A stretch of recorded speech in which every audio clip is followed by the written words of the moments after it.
people who went before me kind of outlined a lot of it, and why I'm running for district attorney and what I think probably some of our biggest challenges are. Everybody that runs for public office does so and brings their own unique perspectives to the job, and that's all based on their own life experiences. For me, it's been, as you heard, a lot of different ways that I've seen life through, first as in the logging business, and then as a mechanic, and then a transmission rebuilder. So I went to college, and afterwards I opened my office. So as a private practitioner, public office holder, village attorney, town supervisor, member of the board of supervisors, chairman of some different committees. But really, it's been my experience as a private practitioner, mostly as I worked for the DA's office through law school a little bit, so I got a view of it that way. And I do some prosecutions for the towns and the villages. But really, kind of what drives me to run for district attorney is my experience as a criminal defense attorney. And it provides really a unique insight into our criminal justice system. There's, I think if I mention it here, and Sheriff Desmond alluded to it, but if I say that we have a heroin problem, I think everybody understands that and they get it. But I don't know if they really, without seeing it firsthand, or unless you are unfortunate enough to know people or have family members who have struggled with it, opioids in general, I don't think, or at least it's hard to realize the explosive destruction that it's causing in our towns, in our villages, in our schools, and how it breaks families apart, and how it's probably the number one thing that as district attorney or as law enforcement officer we're going to have to deal with.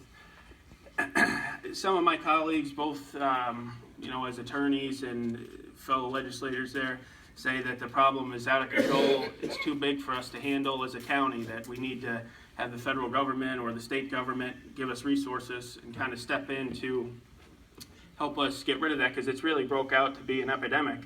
And I'm not opposed to that, but I don't think we can wait around for them to send us resources, because in the meantime it's getting worse and worse and worse. We have a lot of resources here in the county, in the DA's office, the sheriff's office, the village of Cobleskill Police is a big part of that. They do a lot in the village, and the state troopers that we have here. So if everybody works together, we have a lot of resources that we could actually put in and hopefully reverse the trend and turn it around. So instead of getting worse, we can make it better. Just to try to illustrate a little bit about the problems, to give people a little understanding about it, and maybe so you understand a little bit more about why I'm committed to doing it. Just want to tell you a couple quick stories about clients that I've represented as on the criminal defense side. That we, obviously as attorneys, we have attorney-client confidentiality and attorney-client privilege, so I can't breach that. I can't tell you the specifics about cases, but there was a young lady that I was representing not too long ago, and she was charged with basically an insignificant crime, what I would say a petty larceny, so it's a misdemeanor, it's not drug-related. It was really not the most serious thing. She was a younger lady, and I was in court. I got assigned to her case. She showed up in court with her parents. I met her, we went through it, I looked over her case, and then we adjourned it. I said, come into my office, we'll make an appointment. And by the way, I practice, mostly Schoharie County, Delaware County, Otsego County, but quite often, once a week, I'd say I'm in Albany or Schenectady or Rensselaer counties, but really all over. I've traveled through New York State, but these stories are about, like, right here in our own backyard. So this lady with the petty larceny, like I say, early 20s, she comes in. She didn't appear like she had any sort of drug problem, but in our conversation it came up, that she used drugs. And I encourage people when they're talking to me, the only way I can help them is if they're open and honest with me. They have to tell me. The more I know about them, the more I can help them. So in the conversation it came up that she had a drug problem, that she had used prescription pills, which that's kind of, in my experience, that's what drives people to heroin. They start out with like Oxycontin or hydrocodones, abusing that, and then it leads up to heroin because it's a cheaper, more direct way for their high. And that's what she had. She had that problem. That's why she had stole, and she was going to sell what she stole to basically buy drugs. That happens with so many people, and it gets worse and worse. Once they get hooked, the addiction is so bad, a lot of times they can't stop. Not without help anyway, and either they don't work, or if they do work, pretty soon their habit outpaces what they make per week, or as they get hooked on drugs, they lose their job and they have no money, so then they go out and they steal, and they have to steal more, sometimes from their own families, and it leads to larcenies and burglaries and robberies and any type of theft crime that you could think about. This lady made a big impression on me because she was so young, and she didn't look, sometimes you can tell by looking at somebody, you talk to them, that they've got problems, they're an addict, and they're going to be in trouble, but she didn't really present with anything like that. She seemed pleasant enough. I know, talking to her parents, she was thinking about enrolling in college. So there wasn't a lot that the DA's office or law enforcement or anybody could do for her, because she'd never been in the criminal justice system. She wasn't charged with a drug crime, so there's certain things like probation or drug court really weren't available to her. She asked me if I talked to her parents to see if, maybe they could help her get her into a bed or rehab, and I did. I talked to them, and they seemed receptive. They were going to help her. About a week later, I got a family court petition. The court sent it to me, said, "Hey, can you represent this lady?" And I looked at it. I said, "Yeah, I can. I represent her, and she's got a criminal matter." So the family court petition was, she had been beat up by her fiance or boyfriend. I went through the petition, I called her, had her come back in, and she was seeking protection in a family offense petition. If you could prove that the boyfriend or the spouse or whoever is guilty of some crime, you can get an order of protection against them to try to keep them away and keep you safe. So she explained to me that the boyfriend who abused her, and she was noticeably, when she came in, like, not only scared but hurt, you could tell, it's beat up, that her boyfriend sold heroin, he sold pills, he did a lot of things. And I said, well, should be no problem. We'll go to court, we'll get you the order of protection. So we did that. We got a temporary order of protection, waiting for our next court date to come back. And in the course of this, you get to know the people. They come in a few times, you appear in court, you know them. So we're back in local town court, maybe a week later. I'm waiting for her. I talked to the DA about her case, we're getting it set up. And then she's not there, she doesn't show up. So I tell the judge and the DA, I said, well, I know she was thinking about rehab, this and that, so, why don't you give us an adjournment and I'll check on it. So next day or two goes by, I'm calling around trying to find out where she is or what's going on. Finally, I get in touch with her mother, who I had talked to before, and it was probably one of the toughest phone calls I ever had, because the mother told me that she was dead, that she overdosed on heroin, or bad heroin or whatever. And like I said, this is right here in a rural community. It's not something in a big city where you think about these stories. And that's made a big impression and weighed on me a lot, especially because it's personal choice that she, goes out and does this and uses drugs, so there's responsibility there. But what's worse to me is the boyfriend who had beat her up and the drug dealer is still out at large. He'd been in and out of the system. He'd been arrested and put back out, sold drugs. And maybe not from a legal standpoint, but from a practical standpoint, he was basically responsible for this young lady's death. And that's sort of the things. I mean, I've had hundreds and hundreds of cases, so I just pick out a couple. That's one. I had another family court case. I was representing the husband or the ex, and he was trying to get visitations of his children. He had some issues of his own that he had to work out. And he was going through them. He was friends with the mother, but he really wasn't in a position where he could have visitations, or at least not unsupervised visitations. So we had gone back to court a few times, and he was getting the help he needed to try to be able to have visitations. The mother seemed receptive. She knew that he was the father, and she wanted him to be part of the child. He had two kids, a 6-year-old and a 10-year-old, and she wanted him to be part of their lives. So later on, a lot of times I get these petitions from the court. So I get a petition from him after the case is going on 6 or 8 months, saying that he's looking for custody of his two kids. And I said, geez, custody, that's a big jump from, you want visitations, we're having a hard time, it's okay. So I call him up and I said, look, you might be jumping the gun a little bit. We're trying to get you visitations. Now you want full custody of your two kids here. And he basically broke down on the phone and is telling me what happened. Same thing, the mother of these two children had overdosed on heroin and had died. Basically, these two, a 6-year-old and a 10-year-old, had become orphans pretty much because the father couldn't see them overnight.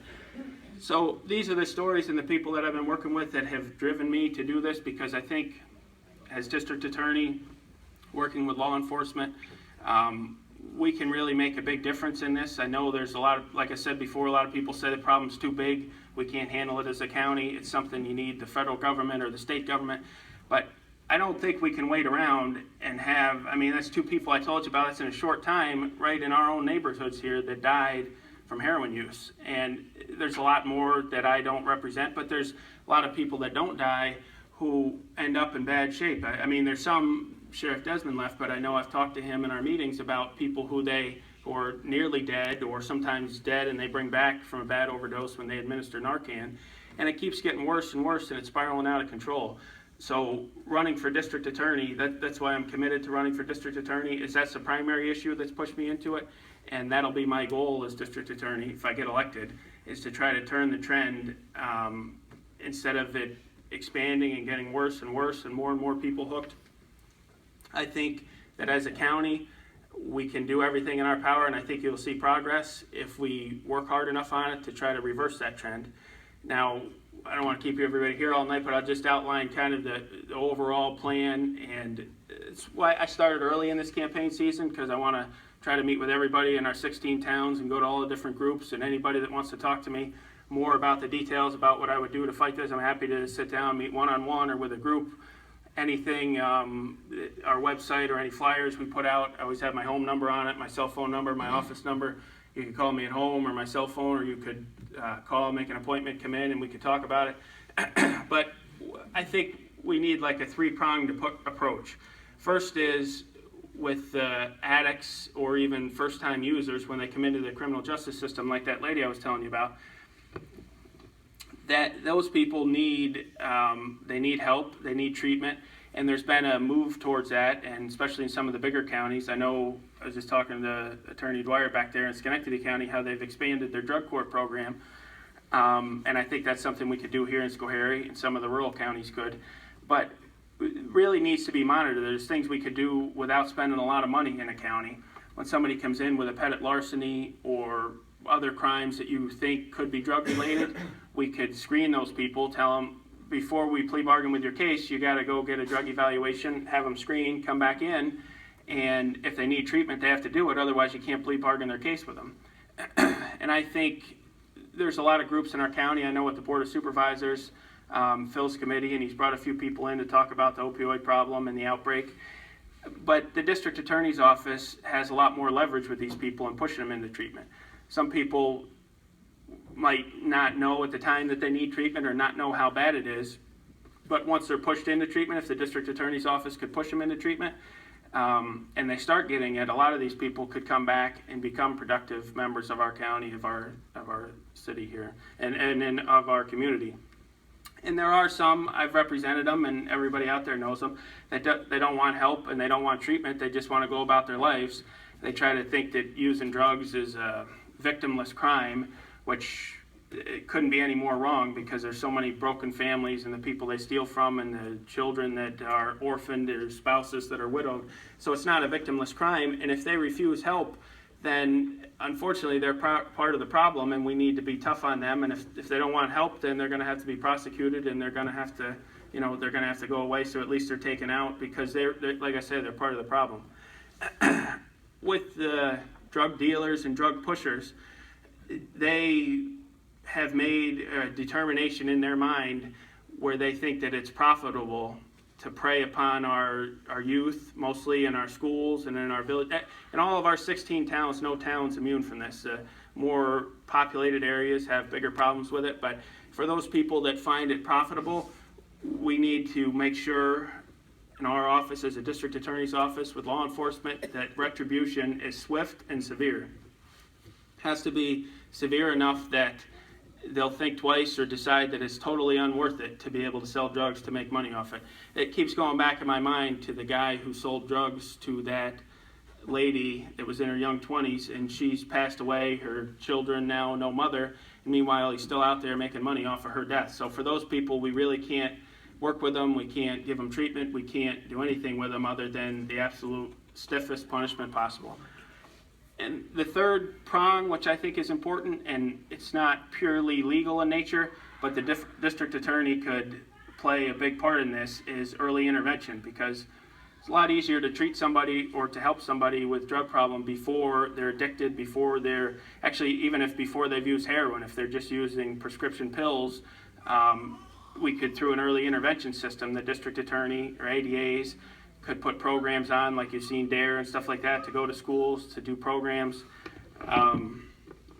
And I would make it a commitment to that I would do. It's not, you can't treat the district attorney office as a 9-to-5 job. It's more like a 24-hour day, 7-day-a-week thing where you have to be committed not only in the courtroom and with the cases, but to being active in the community and going around and helping with these early intervention programs.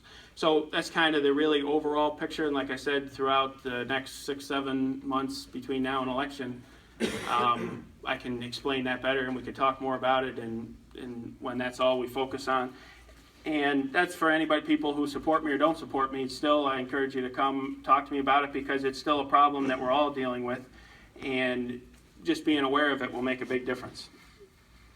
I'm gonna, in the next 7 months, I'll be in all of our different towns and villages. I'll be meeting with people. We got a barbecue coming up in Cobleskill next month. I'll be going door to door, houses. I'll be talking to all the different community groups everywhere I can to try to talk to people. My goal is when November comes and when the election's here, whether you vote for me or against me, that you'll know who I am, you'll know why I'm running, and you'll know, if you want me, and I hope to earn your vote. And everybody here, thank you again for coming out, and the speech probably went a little bit long, but thank you all for coming out. I'll turn it back over to Amanda. I know she's got the raffles everybody's probably excited for. So thank you all very much for coming.